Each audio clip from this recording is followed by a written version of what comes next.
Robip pra column នៅក្នុង Google Doc បើការប្រើប្រាស់ column នៅក្នុង Google Doc គឺដើម្បីងាយស្រួលក្នុងការបែងចែកជាគម្រោង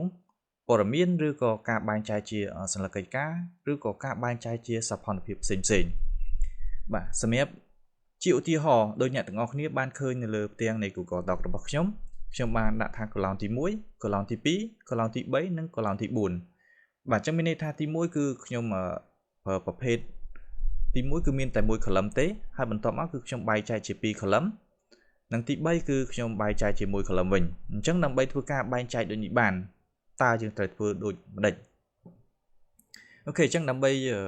ធ្វើការបែងចែក column នៅក្នុង Google Doc បានទី1អ្នកទាំងអស់គ្នាត្រូវបើកកម្មវិធី Google Doc ជាមុនសិនបាទអញ្ចឹងខ្ញុំបើក new មួយមកដើម្បីធ្វើការ test ជូនអ្នកទាំងអស់គ្នាអញ្ចឹងដើម្បីចូលទៅកាន់ Google Doc អ្នកទាំងអស់គ្នាអាចធ្វើបានទាំងអស់គ្នាហើយខ្ញុំបើក blank document មួយបាទអញ្ចឹងបន្ទាប់ពីបើក blank document មួយហើយអ្នកទាំងអស់គ្នាចាប់ផ្ដើមធ្វើការទៅលើចំណុចដំបូងដោយសារតែចំណុចដំបូងរបស់អ្នកទាំងអស់គ្នានោះគឺត្រូវការតែមួយ column ទេអញ្ចឹងដើម្បីធ្វើការចូលទៅក្នុង column គឺអ្នកទាំងអស់គ្នាចូលទៅក្នុង format ហើយមានពាក្យថា column ដែលមាន1 2 3អញ្ចឹងប្រសិនបើយើងចង់បានលើសពី3ទៀតក៏អាចបានដូចគ្នាដែរគឺដល់យើងចុចលើ more option បាទអញ្ចឹង more option នៅកន្លែងនេះគឺមានចំណុចទី1គឺ number of column គឺជាចំនួន column ដែលយើងត្រូវការបំបែកបាទឧទាហរណ៍ថាយើងចង់បាន3ឬក៏ចង់បាន4បាទចង់បាន3ជាទូទៅនៅក្នុងនេះមានបានត្រឹមតែ3បាទ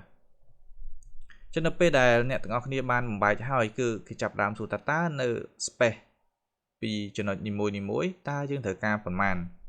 ចឹងឧទាហរណ៍យើងយកកម្រិត0អញ្ចឹងយើងអាចបដូរនេះបានទៀតទេនៅតែបានត្រឹមតែ3ដូចគ្នាអញ្ចឹងកម្រិតមានថាកម្រិតនៅក្នុងចន្លោះ column ទី1ទៅ column ទី2និង column ទី3មានថាចន្លោះកណ្ដាលបាទហើយចំណុចមួយទៀតគឺ line between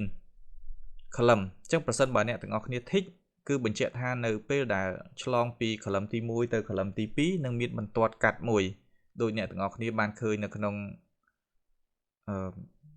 Google Doc របស់ខ្ញុំនៅកន្លែងនេះគឺមានបន្ទាត់កាត់មួយហេតុអីបានខ្ញុំដាក់បន្ទាត់កាត់នេះគឺដើម្បីឲ្យអ្នកទាំងអស់គ្នាឃើញការបំបែកពី column ទី2ទៅ column ទី3នេះគឺឃើញបន្ទាត់ដែលចែកដាច់ពី column ទី1និង column ទី2អូខេអញ្ចឹងយើងត្រឡប់មកវិញអញ្ចឹងនៅពេលដែលយើងចង់បាន column ទាំង3ចេះយើងចុច apply បាទ apply គឺយើងនឹងបាន3 column អ្នកទាំងអស់គ្នាក៏លេខទៅមើលនៅផ្នែកខាងលើគឺមានចំណុចពី tab stop មួយមកដល់ tab stop មួយគឺចន្លោះមួយនេះគឺមាន1 column ហើយចន្លោះពីនេះទៅដល់កន្លែងនេះគឺមាន1 column ទៀតហើយពីចន្លោះកន្លែងនេះទៅកន្លែងនេះគឺមាន1 column ទៀតអញ្ចឹងវាមាន3 column អញ្ចឹងកន្លែងនេះដើម្បីជាចំណុចមួយដែលគួរកត់សម្គាល់អ្នកទាំងអស់គ្នាបើសិនបើត្រូវការបំបែកដូចខ្ញុំធ្វើខាងលើមិញហ្នឹងពី1ទៅ1មានន័យថាចង់បាន column ទី1ហើយបន្ទាប់មកយើងបំបែកជា2 column ទៀតបន្ទាប់មកយើងដាក់1 column វិញប្រសិនបើយើងធ្វើតាមធម្មតាឧទាហរណ៍ខ្ញុំវាយលេខ1អញ្ចឹងប្រសិនបើនៅពេលដែលខ្ញុំធ្វើការបំបែកទៅជា column ជា2 column នៅខាងក្រោមទៀតខ្ញុំចុច format column ហើយខ្ញុំយក2 column អញ្ចឹងនៅកន្លែងនេះគឺវាកាត់ផ្ដាច់មួយប៉ុន្តែនៅខាងនេះនៅពេលដែលយើងចង់ចូលមក column ទី2ចូលអត់រួចទេអញ្ចឹងយើងត្រូវធ្វើមិនបាទអញ្ចឹងកន្លែងនេះខ្ញុំសូមបង្ហាញដោយអ្នកទាំងអស់គ្នាអាចយក more option ទៅបាទ more option នេះគឺដើម្បីធ្វើការសូបន្ទាត់នេះអញ្ចឹងយើងចូលមកកាន់ទី2បាទអញ្ចឹងទី2នេះដើម្បីចុចផ្ដាច់វាគឺអ្នកទាំងអស់គ្នាម៉ៅខាងស្ដាំនៅខាងចុងនៃអត្ថបទរួចយកពាក្យថា column break គឺយើងនឹងបានទៅកាន់ទំព័រទី2បាទមានថា column ទី2ចំពោះ column នៅកន្លែងនេះប្រសិនបើយើងចុចដូចនេះតើ column ទី1បាត់ហើយមែនទេទី1អត់បាន1 column ផងហ្នឹងអញ្ចឹងយើងត្រូវធ្វើដូចម្ដេចដើម្បីកាត់ផ្ដាច់ column ទី1ចូល column ទី2ហើយចូល column ទី2ចូល column ទី3ចូល column ទី4ទៀតតើយើងត្រូវធ្វើម៉េចបាទកន្លែងនេះអ្នកទាំងអស់គ្នាត្រូវចេះប្រើប្រាស់ break បាទ break ដើម្បីកាត់ផ្ដាច់អញ្ចឹង break ដើម្បីកាត់ផ្ដាច់ដូចខ្ញុំបានបង្ហាញពីខាងដើមអញ្ចឹងឥឡូវនេះខ្ញុំសូមលុបកន្លែងនេះសិនហើយខ្ញុំប្រើប្រាស់ enter ខ្ញុំប្រើលេខ2ខ្ញុំប្រើ enter មួយទៀតខ្ញុំប្រើលេខ3ខ្ញុំ enter មួយទៀតខ្ញុំប្រើលេខ4ហេតុអីបានជាចាំបាច់ខ្ញុំត្រូវប្រើប្រាស់ដូចនេះគឺ cứ đầm bay bằng hai tên nè từng ngọc ní ông pi thật ta lịch môi nó mất lịch pi mất lịch bay mất lịch buồn mất chắp pi khởi làm tí mối chỗ đó khởi làm tí pi dương thử bài kia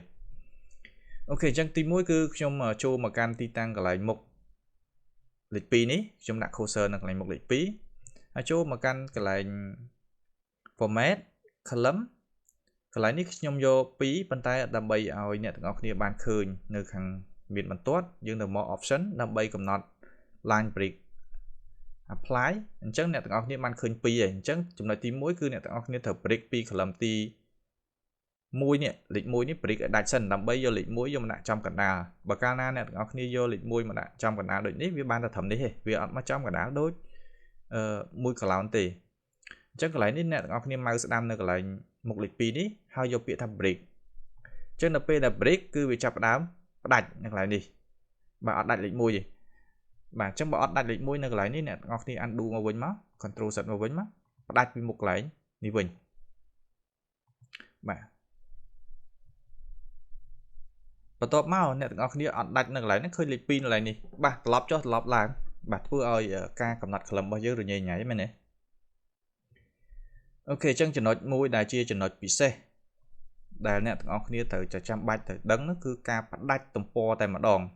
đặt tầm po cứ cái tha page break đại chia chỉ nói mũi còn lướt không ca bấm bay cả lào ní tại mà đòn và sân bà nè ngọc ní ở page break nó lại ní tê cứ bị ọt đặt thì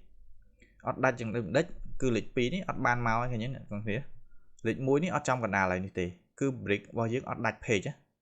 chân là lớp trong lục tiền ọt thành mà đón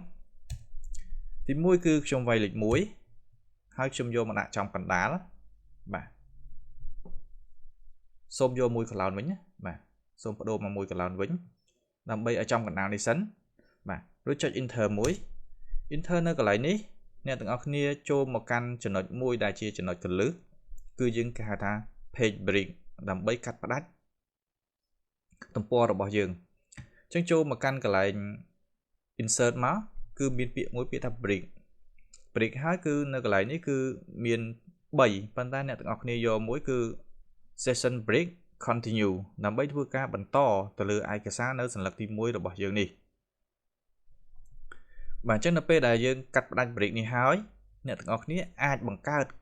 cloud gp bật tỏ thiệt bản chất làm bay bằng cao cloud gp nè từng ngọc ní ai che thòng đá hói cứ cho từ trong một option ní hai vô lịch phí hai vòng bay space là tao cùng đất đây nè từng ngọc ní chẳng bàn đủ rút cho apply nuôi dương được ban pi cloud hay chấp đao vay lịch phí hay mai khẳng sẽ đao nằm một lịch phí dương vô column break làm bay cho một cán còn lại lịch 7បន្ទាប់មកទៀតគឺអ្នកទាំងអស់គ្នាត្រូវ column break មួយទៀតដើម្បីកាត់ផ្ដាច់ទំព័រទាំងពីរហ្នឹងណាតែដល់ពេលកាត់ផ្ដាច់គឺវារត់ចុះមកខាងក្រោមផុតនេះអញ្ចឹងវាជាចំណុចមួយដែលអ្នកទាំងអស់គ្នាត្រូវតែ break ទៅលើ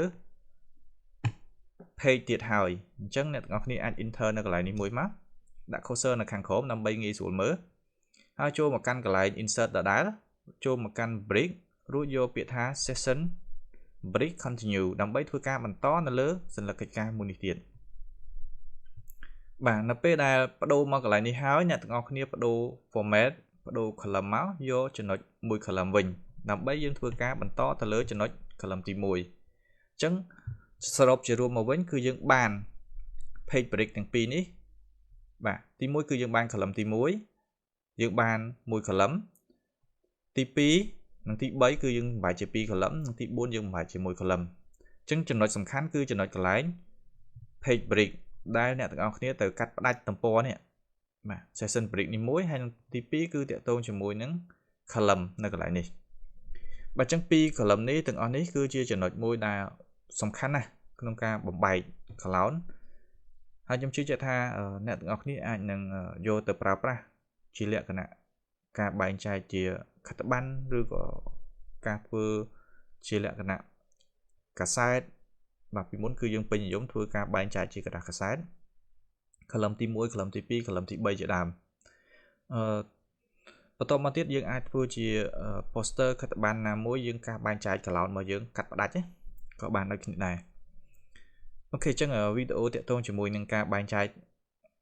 column នៅក្នុង Google Doc របស់ខ្ញុំនេះគឺបានបញ្ចប់ អរគុណចំពោះការតាមដានទស្សនាពីដើមរហូតដល់ចប់នេះជាចុងក្រោយអ្នកទាំងអស់គ្នាកុំភ្លេចចុចលើប៊ូតុង Subscribe និងរូបកណ្ដឹងដើម្បីទទួលបានវីដេអូថ្មីៗបន្ថែមទៀតពី Channel របស់ខ្ញុំជួបគ្នានៅវីដេអូក្រោយៗទៀត